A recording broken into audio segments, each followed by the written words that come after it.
Émancipation. Fanfiction Harry Potter. Par le studio Kali Records. Catégorie Boys Love. Couple phare Harry Potter et Severus Snape.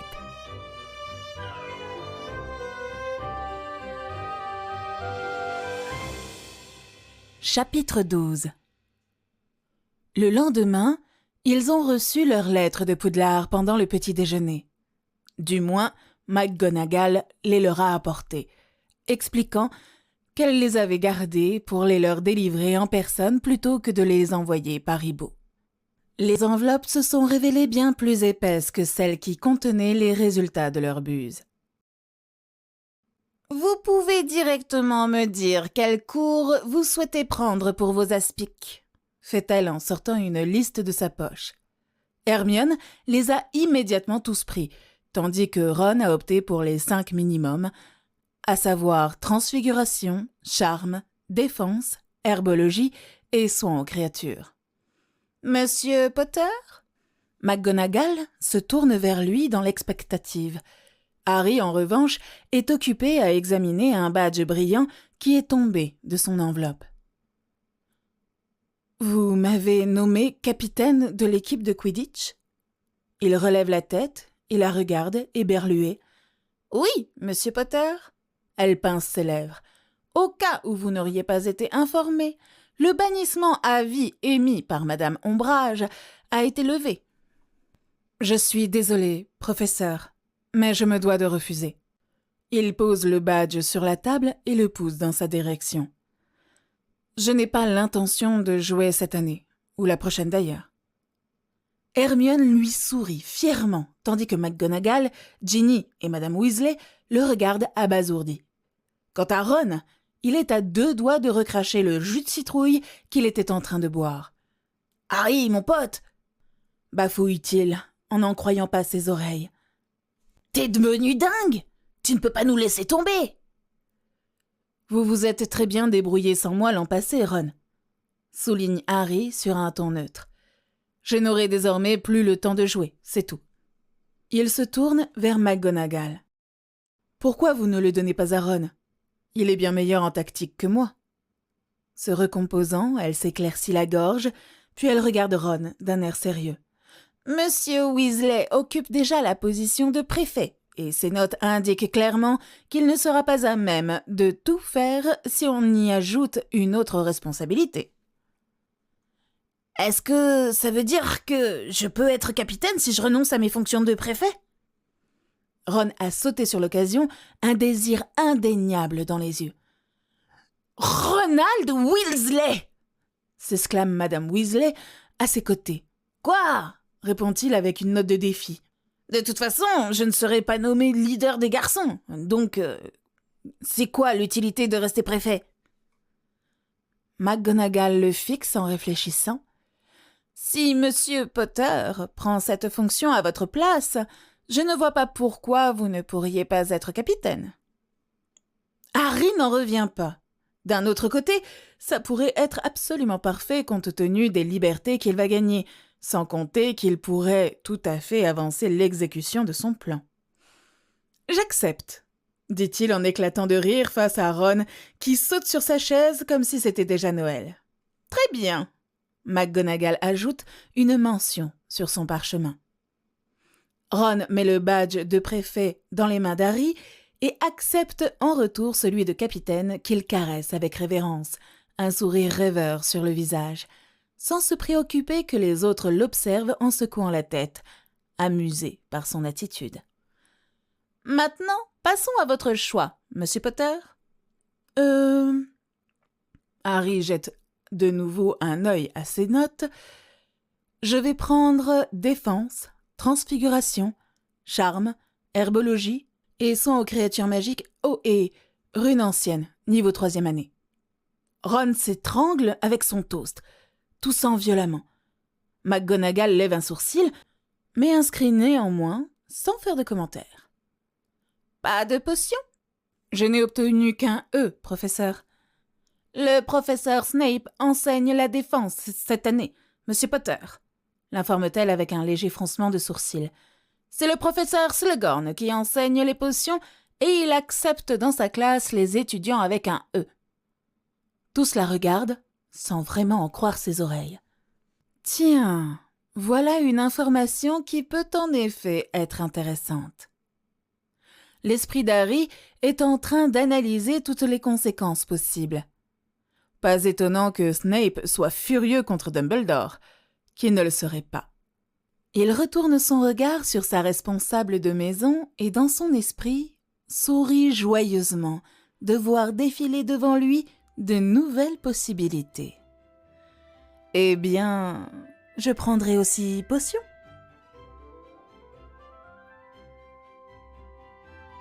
Théodore est assis dans le bureau de son défunt père. Il est en train de mâchouiller le bout de sa plume, entouré de tout un tas de parchemins. Écrire à l'objet de ses désirs s'avère plus ardu que ce qu'il avait imaginé. Frustré, il jette sa plume sur le bureau et s'adosse à son fauteuil en croisant les bras. « Arrête de geindre ! S'enquérir de sa santé ne devrait pas être si difficile. » Pourtant, ça l'est. Il a toujours voulu lui dire tant de choses, lui poser tant de questions, sans jamais oser le faire, estimant qu'il se ferait rabrouer.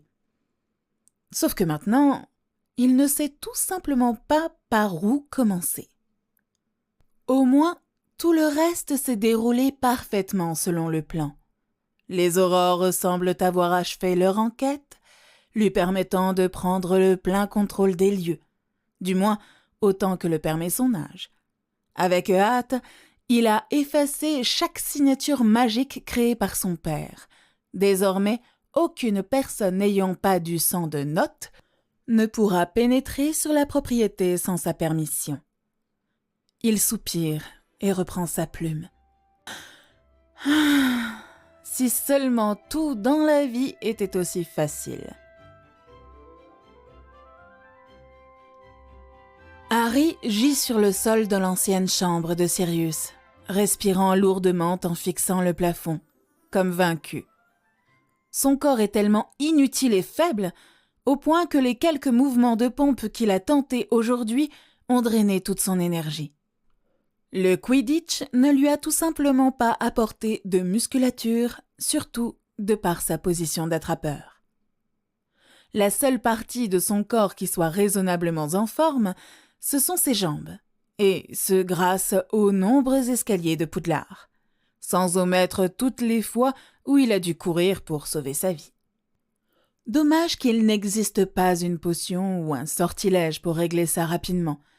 Il va devoir le faire à la dure. Et même si Hermione a promis de lui brasser les potions nécessaires à sa croissance, elle l'a averti de ne pas trop avoir d'espoir. La potion de croissance ne lui donnera pas plus d'1 ou 2 centimètres. Quoique, partant d'aussi petit, Harry accepterait avec reconnaissance n'importe quoi en plus. Il décide d'abandonner et se lance un sortilège de rafraîchissement.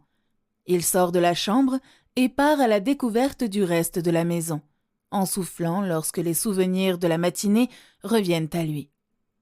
Il est finalement parvenu à rabaisser sa fierté pour aller demander aux filles de le relooker. Leurs cris de joie lui ont tout de suite fait regretter sa décision, et c'est encore le cas maintenant. Considérablement. Il a remis à Hermione sa clé de Gringotts, et après avoir pris ses mensurations, elles sont parties faire du shopping. Par Merlin, heureusement qu'il n'est pas autorisé à sortir sans escorte. S'il met de côté les aspects négatifs, il considère que c'est agréable d'errer ici, sachant qu'à l'exception des habitants, rien entre ses murs ne peut lui nuire. Certes, la maison possède une aura sombre, mais la malveillance a disparu complètement pour être remplacée par une sorte de curiosité ou quelque chose d'approchant. Harry est en train de s'habituer au fait que l'édifice soit comme une entité et ait sa propre conscience. D'ailleurs, il se demande sérieusement s'il n'a pas pris le contrôle du lieu sans s'en être aperçu. « Je suis sûre qu'il doit y avoir 1 ou 2 livres sur le sujet dans la bibliothèque. Il sourit en s'imaginant le visage de Ron s'il disait ça à voix haute. Il passe devant la cuisine et s'arrête un instant pour écouter Madame Weasley s'animer à l'intérieur. Puis il recommence à chercher l'entrée des cachots. Hermione l'a chargé de trouver une pièce appropriée pour brasser des potions, et il s'est dit que si cette maison possède un laboratoire de potions, ça devrait être de ce côté. Comme il ne la trouve pas, il sort sa baguette et lance un sortilège de détection. À son grand soulagement, un morceau rectangulaire du mur à proximité de l'escalier se met à briller en bleu, indiquant un charme basique de dissimulation. Briser le sort va prendre du temps, et il préférerait n'alerter personne sur ses intentions. « Potter !» Harry sursaute et se retourne d'un bond, baguette en main et le cœur battant la chamade. L'instant d'avant, il n'a vu personne dans le hall. « Qu'êtes-vous en train de faire ?» La haute silhouette de Snape se dresse devant lui, les yeux sombres, acérés, le regardant avec suspicion. Dressant ses boucliers d'occlumencie, Harry baisse sa baguette et se met à réfléchir à toute vitesse. Depuis la visite de McGonagall 2 jours plus tôt, il rumine sur une possibilité d'approcher discrètement le maître en potions. Au bout du compte, il estime que le confronter directement serait la meilleure alternative, compte tenu que Snape risque de voir venir à 10 km toute tentative de le manipuler. En ça, l'opportunité qui s'offre à lui est trop belle pour être vraie. Pour attirer son attention et l'engager dans une discussion constructive, voire une entreprise intéressante, quel sujet pourrait le tenir en haleine ? « Je faisais juste un tour, monsieur. » Il essaie de paraître nonchalant, sans être sûr d'avoir réussi. Cela dit, il se tourne vers la pièce cachée et annule le charme. Une porte en bois massif, polie et finement sculptée apparaît devant eux. Harry l'ouvre après avoir tourné la clé, qui était encore dans la serrure. Il pousse la porte et fronce le nez à cause de l'odeur de renfermé. Il est évident que Sirius n'a pas cru bon de nettoyer la cave. Il aperçoit un sourire espiègle sur le visage de Snape, compensant les spasmes nerveux dans son ventre. Je me demande ce qu'elle contient. Il lance un sort spécial, une combinaison entre un sortilège de détection et un sortilège de révélation que les aurores utilisent avant de pénétrer en territoire ennemi, conscient qu'il s'agit là d'une magie un peu avancée pour quelqu'un de son âge. Le faisceau lumineux en forme d'oiseau qui en résulte indique la présence de plusieurs charmes de verrouillage et une variété de sorts offensifs. Dans l'ensemble, c'est beaucoup moins dangereux que ce à quoi il s'attendait. Sentant dans son dos les yeux de Snape, Harry pose un pied sur l'escalier conduisant en bas. Aussitôt, les torches s'allument, éclairant son chemin, et il commence sa descente, retenant son souffle, sans pouvoir s'en empêcher, jusqu'à ce qu'il sente Snape le suivre. La portion souterraine de la propriété se trouve être fascinante, bien que très poussiéreuse. Elle est divisée en 4 sections, des cellules et une chambre de torture sur la droite, une cave à vin impressionnante sur la gauche, des pièces de stockage devant eux et, en effet, derrière eux, un laboratoire pour les potions, rempli d'ingrédients. Voyant le profil de Snape du coin de l'œil, Harry constate que la curiosité naturelle de l'homme prend le pas sur lui, même s'il essaie de le cacher à tout prix. Évitant de pavoiser, Harry se frotte les mains de joie. « Que diriez-vous d'un marché, monsieur ?» Il tourne sa mine réjouie vers le professeur de potions. « Vous m'aidez à nettoyer et je vous inclus dans les protections de la maison. » Snape se redresse, levant un sourcil. « Les protections, monsieur Potter ?»« Ouais, » confirme le petit brun avec des involtures. « Les protections de sang que je vais mettre en place dans 1 minute ou 2. » Avec le recul, il aurait dû s'y attendre. L'attaque survient à la vitesse de l'éclair, et si Harry n'avait déjà pas dressé ses boucliers d'occlumencie, son esprit aurait été coupé comme du beurre. La collision entre 2 esprits n'est pas bien différente de la collision entre 2 têtes, et il se frotte le front pour tenter de soulager la douleur. Soudain, il se tente en comprenant ce que cela implique. Il se redresse et fixe Snape dans les yeux. Il n'aime pas ce qu'il y voit. Il se saisit de sa baguette, paré à toute éventualité. Ils se fixent l'un l'autre pendant quelques minutes, conscients qu'ils sont en bas, tout seuls, avec ce qui pourrait être un ennemi. « Merde, merde, merde, merde, merde, merde! Fais quelque chose, idiot !» Il préférerait éviter de se battre en duel avec Snape et ne peut qu'espérer que ce soit aussi le cas pour l'autre homme. « Et si vous gardiez cela pour vous ?» Il s'adresse à lui avec un sourire forcé de retour sur les lèvres. « Je vous laisserai en plus choisir une douzaine de bouteilles de vin de ma cave. » Harry retient son souffle, alors qu'il observe Snape l'observer avec méfiance. Les orbes sombres brillant sous l'éclat des torches. C'est comme si le professeur le voyait réellement pour la première fois et jaugeait ses intentions. Finalement, après ce qui semble une éternité, « N'importe quelle bouteille, Monsieur Potter ?» Harry relâche un soupir de soulagement. Ouh, mais se retient d'afficher un énorme sourire. « N'importe laquelle, monsieur ?» accepte-t-il, sachant parfaitement que certaines d'entre elles valent une fortune. Honnêtement, il s'en fiche, aussi longtemps qu'aucun sort offensif n'est échangé entre eux. En outre, si ça lui permet d'avoir Snape dans sa poche, tant mieux. Très bien. Snape conclut leur accord et se décale sur le côté. En passant à côté de lui, Harry réalise qu'il avait bloqué la sortie pour prévenir toute fuite. Ne jamais rien laisser au hasard, n'est-ce pas? À l'intérieur, Harry sourit. C'est exactement ce genre de choses qui fait de Snape quelqu'un de si compétent dans tout ce qu'il fait. Il espère un jour acquérir une acuité similaire.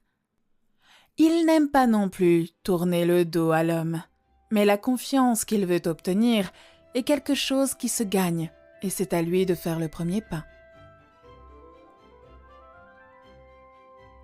De retour dans l'entrée, il s'assure qu'ils sont seuls et que Madame Weasley est toujours occupée avant de lancer un sortilège de silence sur la porte de la cuisine et de sortir le couteau pour les rituels. Il l'a trouvé dans un compartiment secret de l'ancien bureau de Sirius. D'une certaine façon, il a le sentiment que la maison l'a conduit à cet objet. Tout comme le trou pour espionner dans le salon au 2e étage et la niche aux bijoux dans la chambre du maître. S'il osait, il dirait que la maison l'apprécie. Il tranche sa paume gauche en diagonale, laissant son sang couler sur le seuil de l'entrée et commence à psalmodier en latin. L'un des livres de Neville contient une foule de descriptions détaillées sur la façon de faire de telles choses. Après avoir pris le temps de mémoriser de la première à la dernière page, il ne craint pas de se tromper. Snape l'observe tel un aigle, mais ne bouge pas un muscle jusqu'à ce que les protections soient en place et qu'il fasse partie des personnes autorisées. Il fait un pas en avant et tend sa main gauche pour qu'Harry l'entaille.